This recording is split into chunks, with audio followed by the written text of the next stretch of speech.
नमस्कार, DD news में आप सभी दर्शकों का बहुत बहुत स्वागत है। मैं हूं असीम मिश्रा। शुरुआत हेडलाइंस के साथ। प्रधानमंत्री नरेंद्र मोदी का अर्जेंटीना दौरा, राष्ट्रपति हैवियर मिले के साथ प्रतिनिधिमंडल स्तर की वार्ता। प्रेसिडेंशियल पैलेस कासा रोसादा में हुआ औपचारिक स्वागत।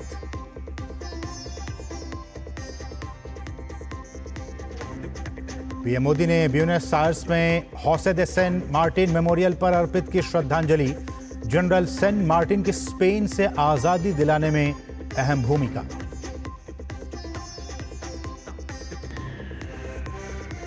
केंद्रीय मंत्री अमित शाह ने गुजरात में रखी देश के पहले सहकारी विश्वविद्यालय की आधारशिला। कहा, सहकारी क्षेत्र में खत्म होगा भाई भतीजावाद, प्रशिक्षित लोगों को ही मिलेगी नौकरी।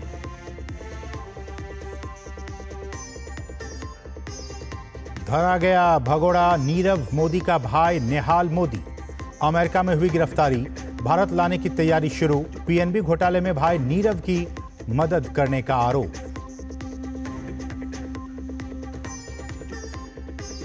इंग्लैंड के खिलाफ दूसरे टेस्ट में भारत की स्थिति मजबूत। दूसरी पारी में कप्तान शुभमन गिल की शतकीय पारी की मदद से भारत ने रखा 608 रनों का लक्ष्य।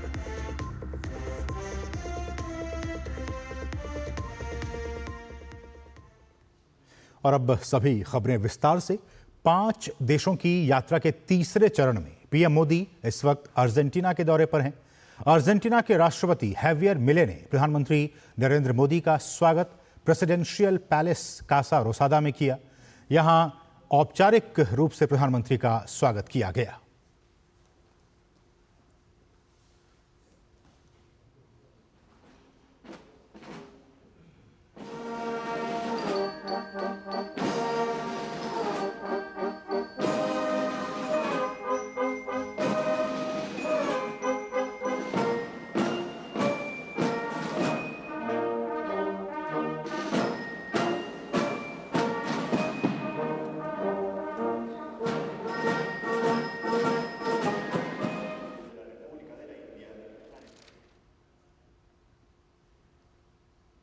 और प्रधानमंत्री नरेंद्र मोदी और अर्जेंटीना के राष्ट्रपति हैवियर मिले के साथ प्रतिनिधिमंडल स्तर की बातचीत हुई। दोनों नेताओं की यह मुलाकात वहां के प्रेसिडेंशियल पैलेस कासा रोसादा में हुई।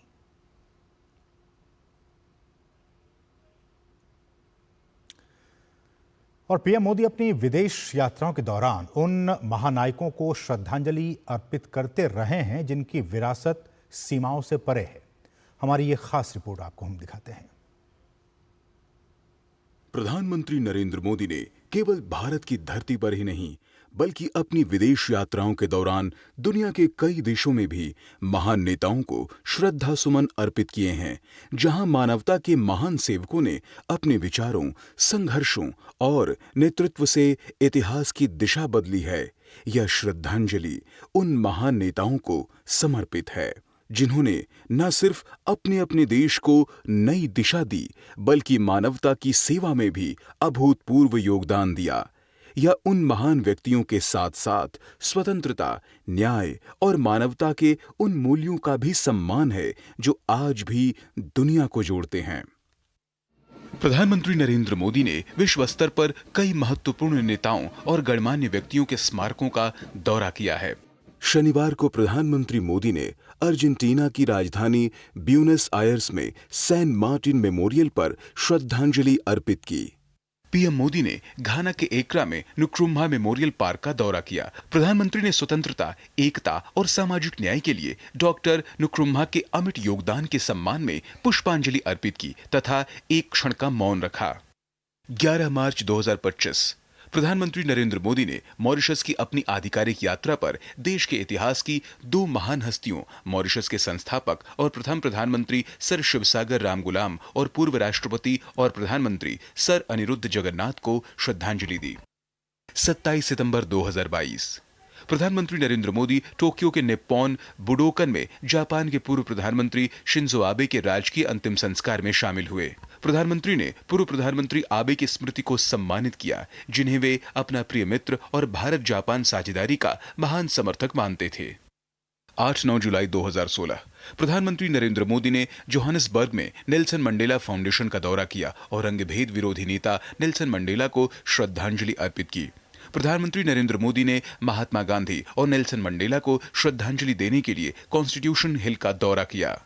29 मार्च 2015 को प्रधानमंत्री नरेंद्र मोदी ने आधुनिक सिंगापुर के संस्थापक और सिंगापुर के प्रथम प्रधानमंत्री ली कुआन यू के अंतिम संस्कार में भी भाग लिया था। Bureau report, DD news. और अर्जेंटीना की सफल यात्रा के बाद एक बहुत ही महत्वपूर्ण शिखर सम्मेलन जिसका कि आयोजन ब्राजील में होने जा रहा है, ब्रिक्स शिखर सम्मेलन। इस पर हमारे सहयोगी अखिलेश सुमन ने ब्राजील में भारत के राजदूत दिनेश भाटिया से खास बातचीत की है। किन मायनों में ये ब्रिक्स सम्मेलन बहुत ही महत्वपूर्ण है, प्रधानमंत्री वहां पे जाने वाले हैं, उसमें पार्टिसिपेट करने वाले हैं, इन तमाम मुद्दों पर बातचीत की हमारे सहयोगी ने। आइए आपको सुनाते हैं। 17वां ब्रिक्स शिखर सम्मेलन ब्राजील के रियो द जेनेरो में हो रहा है और हमारे साथ हैं ब्राजील में भारत के राजदूत श्री दिनेश भाटिया। सर, ब्रिक्स शिखर सम्मेलन ऐसे समय में हो रहा है जब विश्व में कई तरह के संकट हैं, और ऐसे में भारत की प्राथमिकताएं क्या हैं इस शिखर सम्मेलन के लिए? पहली बात तो आपको ये समझना कि ब्रिक्स का जो मेन एजेंडा है वो शुरू से रहा है ग्लोबल गवर्नेंस का रिफॉर्म करना, और इस बार भी ब्राज़ील की अध्यक्षता में जो इस सम्मेलन होने जा रहा है जिसमें माननीय प्रधानमंत्री जी 2 दिन के लिए यहाँ पर पार्टिसिपेट करेंगे, उसका मेन एजेंडा भी ग्लोबल गवर्नेंस रिफॉर्म का ही रहेगा। उसके अलावा ब्राज़ील ने चुने हैं कई और विषय जिसमें आर्टिफिशियल इंटेलिजेंस, जो भी हमारे लिए एक बहुत महत्वपूर्ण एजेंडा है। सर, आपने विस्तार की बात की। ब्रिक्स 4 देश से शुरू हुआ, फिर 5 बना और आज 10 फुल मेंबर हैं और कई कतार में लगे हुए हैं। तो क्या लगता है कि दुनिया में ब्रिक्स के प्रति आकर्षण बढ़ रहा है, खास करके ग्लोबल साउथ में? ग्लोबल साउथ के प्रति आकर्षण तो हमेशा रहा ही है। भारत ने हमेशा ग्लोबल साउथ को प्रमोट किया है। साउथ साउथ कोऑपरेशन की बात हम हमेशा करते रहे हैं। हमारे कई ऐसे प्रोग्राम हैं, जैसे हमारा एक आईटेक प्रोग्राम रहता है, वो ग्लोबल साउथ की जो कंट्रीज़ है उनमें कैपेसिटी बिल्डिंग के प्रोग्राम्स हम करते हैं। हम आईटी सेंटर्स बनाते हैं, हम और कई डेवलपमेंट प्रोजेक्ट्स करते हैं। हमारा डेवलपमेंट पार्टनरशिप एडमिनिस्ट्रेशन है विदेश मंत्रालय में, जिसका मेन काम जो प्रगतिशील देश हैं उनमें कार्य करने का है। तो ग्लोबल साउथ के देश भी लगता है ब्रिक्स में काफ़ी रुचि ले रहे हैं। देखिए, एक्सपेंशन जो हुआ है उसके हिसाब से ऐसा है, और आगे भी जैसा ये, क्योंकि ब्रिक्स एक देश डिसाइड नहीं करता है कि कौन इसमें पार्टिसिपेट करेगा कौन नहीं करेगा, तो जैसे जैसे मिलकर के मेंबरशिप डिसाइड करेगी वैसे वैसे इसका विकास होता रहेगा। तो ग्लोबल साउथ के 2 महत्वपूर्ण देश भारत और ब्राज़ील एक नए युग में प्रवेश कर रहे हैं, ऐसा कहा जा सकता है, क्योंकि कई क्षेत्रों में सहयोग आगे बढ़ने की उम्मीद है। डीडी न्यूज़ के लिए ब्राज़ील के रियो द जेनेरो से कैमरा पर्सन जयशंकर और पीयूष के साथ मैं अखिलेश सुमन। और हर साल दुनिया भर के लाखों लोग रियो डी जेनेरियो के क्राइस्ट रिडीमर की प्रतिमा को देखने पहुंचते हैं। इस प्रतिमा की ऊंचाई 30 मीटर है और इसे रियो डी जेनेरियो की पहचान के तौर पर जाना जाता है। इस मशहूर प्रतिमा का जायजा लिया हमारे सहयोगी अखिलेश सुमन ने। आइए देखते हैं ब्राज़ील के इस सांस्कृतिक और आध्यात्मिक पहचान की एक खास झलक। दुनिया को आशीर्वाद देने की मुद्रा में खड़ी ईसा मसीह की ये प्रतिमा रियो द जेनेरियो के कोरकोवाडो पहाड़ पर स्थित है। इसे माना जाता है ब्राजील की परंपरा में, ब्राजील के धार्मिक सहिष्णुता में और ब्राजील में शांति, दया और करुणा दिखाने में इस मूर्ति को एक प्रतीक माना जाता है। इस मूर्ति के माध्यम से दुनिया के लोगों को यह संदेश देने की कोशिश होती है कि अगर गंभीर से गंभीर संकट का भी सामना करना हो तो आदमी पहाड़ पर भी चढ़कर मूर्तियां मिरेकल कर सकता है। रियो द जेनेरियो में इस मूर्ति के अगल बगल आप देखेंगे तो तरह तरह के दृश्य हैं। इस दृश्य को देखकर आपको लगेगा कि ये दृश्य जो है समुद्र का है, ये दृश्य पहाड़ का है और ये दृश्य मानव के उस सारे प्रयास का है जो मानव जाति को, मानव प्रजाति को खूबसूरत बनाते हैं। तो इसी रियो द जेनेरियो में इस बार का ब्रिक्स सम्मेलन आयोजित किया गया है और इस ब्रिक्स सम्मेलन में दुनिया के कई ग्लोबल साउथ के देश शामिल होने वाले हैं और प्रधानमंत्री नरेंद्र मोदी भी यहाँ आए हैं। अखिलेश सुमन, रियो द जेनेरियो से कैमरा पर्सन जयशंकर के साथ डीडी न्यूज़ के लिए। आपको एक जानकारी दे दें कि पिछले साल 2024 में इसी शहर में रियो में ही G20 सम्मेलन का आयोजन किया गया था और मुझे मौका मिला था इस सम्मेलन को कवर करने के लिए और ठीक इसी जगह पर हम भी गए थे और आपको हम वहाँ से रिपोर्ट दिखाए थे। बहुत ही मशहूर ये जगह है क्राइस्ट द रिडीमर और लाखों लोग हर साल यहाँ पे आते हैं और इसका दीदार करते हैं। हमारे सहयोगी भी वहीं से इसको रिपोर्ट कर रहे थे। बढ़ेंगे आगे। 2 दिनों के ब्रिक्स शिखर सम्मेलन में हिस्सा लेने के लिए प्रधानमंत्री नरेंद्र मोदी की ब्राजील वो जाएंगे और भारत से बड़ी संख्या में उद्यमी भी रियो डी जेनेरियो पहुंचे हुए हैं। भारतीय उद्योगपति ब्राजील के साथ व्यापार में सहयोग करने के इच्छुक हैं। उनसे खास बातचीत की हमारे सहयोगी अखिलेश सुमन ने। रियो द जेनेरो में 6-7 जुलाई को ब्रिक्स समिट होने वाला है और उस ब्रिक्स समिट के पहले भारत और कई तरह के आयोजन कर रहा है। तो क्या होगा जब ब्राज़ील और इंडिया मिलेंगे, इस पर यह सम्मेलन यहाँ हो रहा है। और इस सम्मेलन में हमारे साथ हैं कई लोग जो भारत के इंडस्ट्रियलिस्ट हैं और जो ब्राज़ील के साथ मिलकर नए तरीके का संबंध विकसित करना चाहते हैं। मोदी जी और प्रेसिडेंट लूला के बीच में बात होगी और ब्रिक्स सम्मेलन भी हो रहा है, तो इसमें कुछ आप सोच रहे हैं कि राहत कुछ मिलेगा? हाँ, टैरिफ में हमारा राहत मिलेगा और जो यूरो नॉर्म्स हैं, यूरो 6 था यहाँ पे और इंडिया में BS6 चल रहा है। अब दोनों में जाके ऑलमोस्ट सिमिलरिटी हो गई है। अब इस पे समझौता होगा दोनों की जो भारत के मोदी साहब मिलेंगे और जो ब्राज़ील के प्रधानमंत्री साहब मिलेंगे, वो दोनों के बीच ये बातचीत होगी कि फ्री ट्रेड होगा और टैरिफ रेट में हमारा एक डिमांड ऑटोमोबाइल इंडस्ट्री की रही। मेरे को यहाँ पे बहुत खुशी हुई ये देख के कि यहाँ पे भी बहुत चर्चा चल रही है स्टार्टअप्स को लेके, और मेरी उम्मीद है हमारे प्रधानमंत्री से कि इंडियन स्टार्टअप्स के लिए जो पूंजी चाहिए, जो कोई भी मार्केट ओपनिंग करनी है यहाँ के लिए, वो करें। प्रधानमंत्री मोदी जी ने इंडियन स्टार्टअप्स को बहुत प्रोत्साहन करा है। यहाँ पे ब्राज़ील के अंदर ड्यूटी 10 से 35% है, वो हम चाहते हैं कि कम हो जाए तो एक दूसरे के बीच में बहुत बड़ा ट्रेड हो सकता है, because India is the best manufacturing place for in general. मैं यहाँ पे टेक्सटाइल एक्सपोर्ट और इंपोर्ट की व्याप पे आया हूँ और काफ़ी कुछ अच्छा डेवलपमेंट यहाँ पे मिला है। हमारी एक हेल्थ टेक कंपनी है और हम मूलतः काम कर रहे हैं जो डिजिटल जो स्मार्ट इकोनॉमी आज के है वो सेफ भी नहीं है उतना, क्योंकि उसमें खतरे हैं जो शरीर के स्वास्थ्य पे और सेफ्टी पे भी उसका असर है। तो हम लोग विश्व के पहले लोग हैं जो सिग्नल क्वालिटी और स्ट्रेंथ को बगैर चेंज किए उसकी जो हानिकारक जो पद्धति है उसको हम ठीक कर सकते हैं। ब्राज़ील और भारत जब मिलेंगे तो कई क्षेत्रों में सहयोग की संभावनाएं हैं और जो अंदर सम्मेलन चला है उस सम्मेलन में ब्राज़ील के अधिकारी मौजूद हैं और ब्राज़ील के बिजनेसमैन मौजूद हैं, भारत के अधिकारी मौजूद हैं और भारत के बिजनेसमैन मौजूद हैं। तो निश्चित तौर पे ब्रिक्स समिट के बाद जब प्रधानमंत्री नरेंद्र मोदी प्रेसिडेंट लूला से मिलेंगे तो दोनों देशों के बीच में चुनौतियां क्या हैं व्यापार में और दोनों देशों के बीच व्यापार में अवसर क्या है, इन सारी चीज़ों पर विचार होगा। DD न्यूज़ के लिए कैमरा पर्सन पीयूष के साथ मैं अखिलेश सुमन, रियो द जेनेरियो से। और कुछ फ्रेश शॉट्स, खास तस्वीरें हमारे पास आई, हम आपको दिखाना चाह रहे हैं। PM मोदी और अर्जेंटीना के राष्ट्रपति ने प्रेसिडेंशियल पैलेस की बालकनी में खड़े होकर वहां मौजूद लोगों का अभिवादन किया। आप देख सकते हैं इन तस्वीरों में। बहुत ही ये महत्वपूर्ण तस्वीरें हो जाती हैं इसलिए कि बहुत लंबे अरसे के बाद कोई भारतीय प्रधानमंत्री अर्जेंटीना पहुंचे हैं और आप देख सकते हैं कि लोगों में खासा उत्साह है भारतीय प्रधानमंत्री नरेंद्र मोदी की एक झलक पाने के लिए।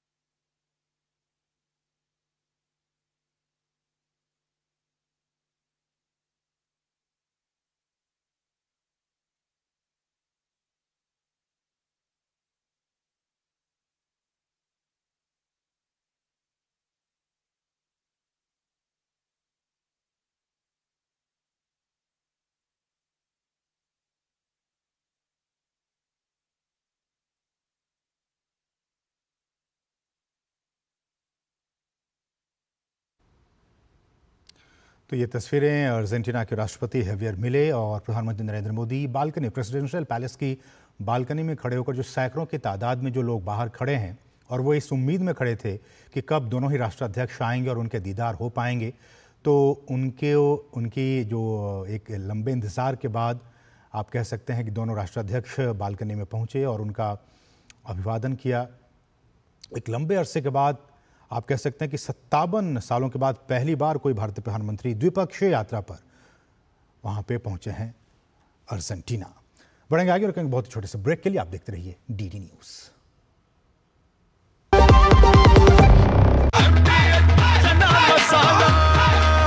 अब छोलिया हो या लोबिया, सफेद चने या काले चने, सब कुछ मजेदार बने। हो गया इंतजाम। किसका? गुड्डी की फीस का। दिखा। 20,000 का लोन तुरंत। पता है कौन दे रहा है, ब्याज कितना है? लोन विनियमित संस्थानों से ही लें और कर्ज उतना जितनी जरूरत, वो भी जांच कर। हो गया इंतजाम। पगार एडवांस में भेजिए। आरबीआई कहता है सही वित्तीय बर्ताव करे आपका बचाव। दादी के हाथों का जादू और खुशबू से महकता घर। MDH गरम मसाला, असली मसालों से भरा हूँ मैं, क्योंकि हर रिश्ता है स्वाद से जुड़ा। और ब्रेक के बाद आपका फिर से स्वागत है। बढ़ेंगे दूसरी अहम खबरों की तरफ। तो केंद्रीय सहकारिता और गृह मंत्री अमित शाह ने गुजरात के आणंद में देश के पहले राष्ट्रीय स्तर के सहकारी विश्वविद्यालय त्रिभुवन सहकारी यूनिवर्सिटी का भूमि पूजन और शिलान्यास किया। इस दौरान गुजरात के मुख्यमंत्री भूपेंद्र पटेल भी मौजूद रहे। सहकारी क्षेत्र में क्षमता निर्माण के लिए त्रिभुवन सहकारी यूनिवर्सिटी की स्थापना एक ऐतिहासिक और दूरदर्शी पहल है। यह विश्वविद्यालय सहकार, नवाचार और रोजगार की त्रिवेणी को साकार करने की दिशा में एक महत्वपूर्ण कदम सिद्ध होगा। इस मौके पर केंद्रीय गृह एवं सहकारिता मंत्री अमित शाह ने कहा कि 125 एकड़ में 500 करोड़ की लागत से बनने वाली विश्व की पहली सहकारी विश्वविद्यालय की आधारशिला रखी जा चुकी है। ये यूनिवर्सिटी सहकारिता क्षेत्र में नीति निर्माण, डेटा विश्लेषण, सहकारिता विकास की रणनीति और अनुसंधान जैसे कार्य करेगी। त्रिभुवन सहकारी यूनिवर्सिटी से तकनीकी सजगता, अकाउंटेंसी की समझ, वैज्ञानिक दृष्टिकोण और मार्केटिंग के गुण तो आएंगे ही, साथ ही साथ इससे प्रशिक्षित सहकारिता का संस्कार भी सीख कर आएंगे कि ये आंदोलन देश के गरीबों, महिलाओं और आदिवासियों के लिए है। 125 एकड़ में 500 करोड़ की लागत से विश्व का पहला त्रिभुवन सहकारी यूनिवर्सिटी का आधारशिला रखने का काम किया। ये यूनिवर्सिटी कोऑपरेटिव में नीति निर्माण का काम करेगी, डेटा विश्लेषण का काम करेगी, 5 साल, 10 साल और 25 साल की देश भर के कोऑपरेटिव के विकास की रणनीति करने का काम करेगी। अनुसंधान को भी इस यूनिवर्सिटी के साथ जोड़ा गया है और सबसे बड़ी बात है, ये यूनिवर्सिटी सिर्फ सहकारी कर्मचारी पैदा नहीं करेगी, यहां से त्रिभुवन भाई जैसे समर्पित सहकारी नेता भी पढ़ लिख कर सहकारिता क्षेत्र की नेतृत्व करेंगे।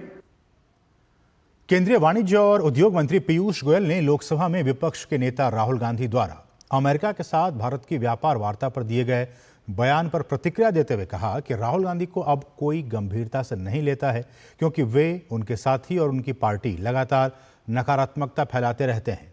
उन्होंने भारत के लोगों के साथ विश्वासघात किया, विश्वास को खो दिया है, जिन्होंने बार बार कांग्रेस को नकार दिया है। आज तक वे देश के विकास के लिए कोई सकारात्मक एजेंडा नहीं बना पाए हैं।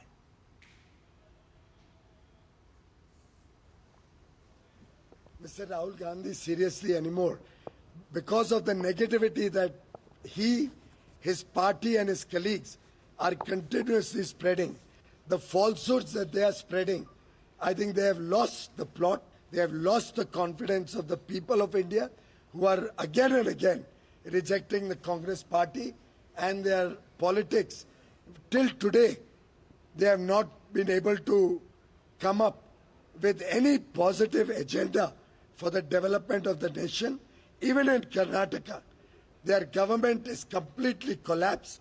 It's a hotbed of corruption. It's a government which is fighting amongst themselves every single day. Bhajpa के राष्ट्रीय अध्यक्ष और केंद्रीय मंत्री जेपी नड्डा इन दिनों हिमाचल प्रदेश के दौरे पर हैं। इस दौरान उन्होंने बिलासपुर में राष्ट्रीय उच्च मार्ग प्राधिकरण के उच्च अधिकारियों के साथ बैठक की।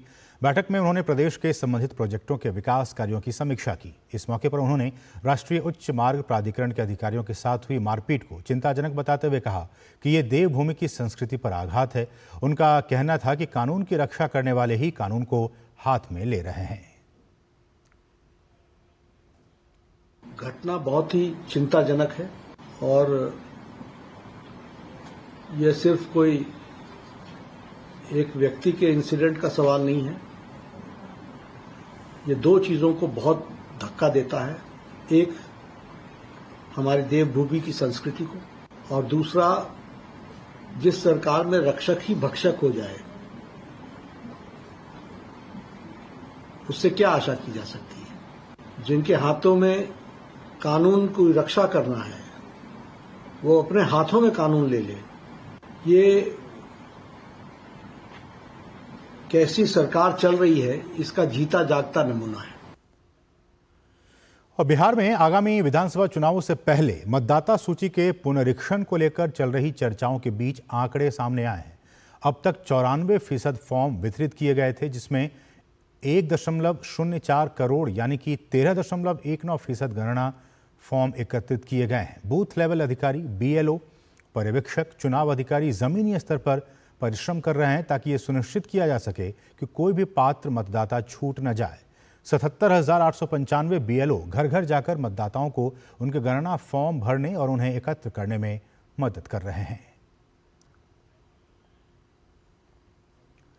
और बिहार में आगामी विधानसभा चुनावों से पहले मतदाता सूची के पुनरीक्षण को लेकर चल रही चर्चाओं के बीच मुख्य निर्वाचन आयुक्त ज्ञानेश कुमार ने स्पष्ट किया है कि यह प्रक्रिया तय समय पर और पूरी पारदर्शिता के साथ पूरी की जाएगी। उन्होंने कहा कि कानून के अनुसार हर चुनाव से पहले मतदाता सूची को पुनरीक्षण किया जाना चाहिए। उन्होंने कहा कि 1 जनवरी 2003 के बाद मतदाता सूची और मतदाताओं के सभी विवरणों की विस्तृत जांच नहीं की गई। मुख्य निर्वाचन आयुक्त ज्ञानेश कुमार ने पुनरीक्षण प्रक्रिया को एक सामान्य प्रथा बताते हुए कहा कि लगभग हर राजनीतिक दल ने मतदाता सूची की प्रामाणिकता के बारे में, समस्याओं के बारे में शिकायत की और पुनरीक्षण की मांग की है। कानून के अंतर्गत हर चुनाव से पहले मतदाता सूची को अपडेट करना आवश्यक होता है। इस तरह का गहन परीक्षण बिहार में 1 जनवरी 2003 के बाद नहीं हुआ। सामान्य परीक्षण होते रहे। इसलिए इस बार बिहार में 1 महीने के अंदर जुलाई से अगस्त के बीच में मतगणना फॉर्म बांटे जाएंगे और वापस भी लिए जाएंगे। ये कार्य बहुत सुचारू रूप से चल रहा है। सारी राजनीतिक पार्टियां इसमें सहयोग कर रही हैं। 1 लाख से ज्यादा बूथ लेवल ऑफिसर्स लगे हुए हैं। रामचंद्र राव ने आधिकारिक तौर पर तेलंगाना बीजेपी के अध्यक्ष के तौर पर अपना पदभार ग्रहण कर लिया है। हैदराबाद के नामपल्ली में भाजपा के राज्य मुख्यालय में केंद्रीय मंत्री किशन रेड्डी ने राव को जिम्मेदारियां सौंपी। इस मौके पर भाजपा सदस्यों और समर्थकों ने जश्न मनाया और बधाई दी। प्रदेश अध्यक्ष रामचंद्र राव ने कहा कि एक साधारण कार्यकर्ता से अध्यक्ष तक का उनका उदय पार्टी की समावेशी विचार का प्रमाण है। रामचंद्र राव ने कांग्रेस पार्टी की आलोचना करते हुए झूठे वादों के जरिए सत्ता में आने का आरोप लगाया। और बर्मिंघम में चल रहे दूसरे टेस्ट में भारत ने अपनी मजबूत पकड़ बना ली है। भारत ने इंग्लैंड के सामने जीत के लिए 608 रनों का विशाल लक्ष्य रखा है। जवाब में इंग्लैंड ने दूसरी पारी में 1 विकेट खोकर 13 रन बना लिए थे। तो इसके साथ इस बुलेटिन में बस इतना ही। मुझे और हमारी पूरी टीम को दीजिए अनुमति। नमस्कार।